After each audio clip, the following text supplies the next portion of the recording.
नमस्ते दोस्तों, आज हम परमाणु बमों के बारे में बात करेंगे। परमाणु बमों की विनाशकारी शक्ति परमाणु विखंडन से आती है। नाभिक न्यूट्रॉन उत्सर्जित करते हुए विभाजित होते हैं और इस तरह ऊर्जा छोड़ते हैं। हालांकि यह दुर्लभ है। परमाणु विखंडन स्वतः स्फुट हो सकता है या यह न्यूट्रॉन बमबारी द्वारा उत्पन्न हो सकता है।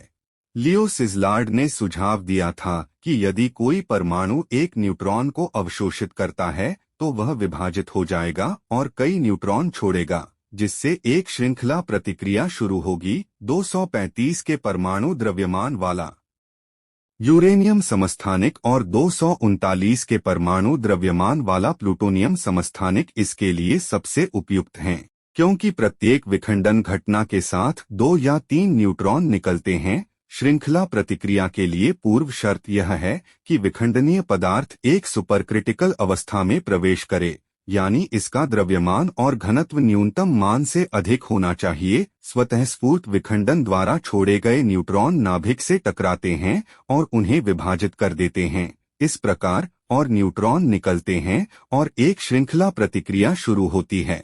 यूरेनियम बमों में विखंडनीय पदार्थ को कई अलग अलग छोटे टुकड़ों में रखा जाता है। जब इन टुकड़ों को विस्फोटकों द्वारा एक साथ धकेला जाता है तो उनका संयुक्त द्रव्यमान महत्वपूर्ण द्रव्यमान से अधिक हो जाता है और विस्फोट होता है। प्लूटोनियम बमों में विखंडनीय पदार्थ को विस्फोटकों द्वारा संपीड़ित किया जाता है ताकि श्रृंखला अभिक्रिया शुरू हो सके।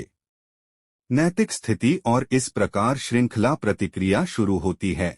संयुक्त राज्य अमेरिका में 1942 में मैनहट्टन परियोजना नामक एक परमाणु बम विकसित करने पर काम शुरू हुआ और रॉबर्ट ओपेनहाइमर के निर्देशन में प्रतिष्ठित भौतिकविदों ने इस परियोजना में भाग लिया। नाजी जर्मनी भी परमाणु बम बनाना चाहता था, लेकिन वह सफल नहीं हो सका। 1945 में ओपेनहाइमर और उनकी टीम अपने लक्ष्य तक पहुंच गए। वे लिटिल बॉय नामक उरायुन बम और फैटमैन नामक प्लूटोनियम बम का उत्पादन करते हैं। 26 जुलाई 1945 को मित्र राष्ट्रों ने जापान से आत्मसमर्पण करने का आह्वान किया।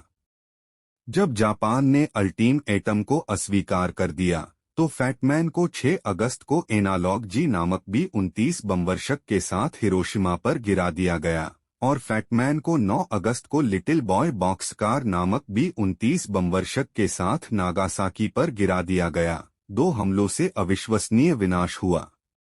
3 लाख से अधिक नागरिक मारे जाते हैं। रेडियोधर्मी विकिरण के कारण होने वाले उत्परिवर्तन के कारण पीढ़ी दर पीढ़ी भी आनुवंशिक विकारों के साथ बच्चे पैदा होते हैं। 2 परमाणु बमों ने जापान को बुरी तरह हिला दिया और जापानी बिना किसी हिचकिचाहट के आत्मसमर्पण करने के लिए सहमत हो गए। 2 सितंबर 1945 को युद्धपोत USS मिसौरी पर जापान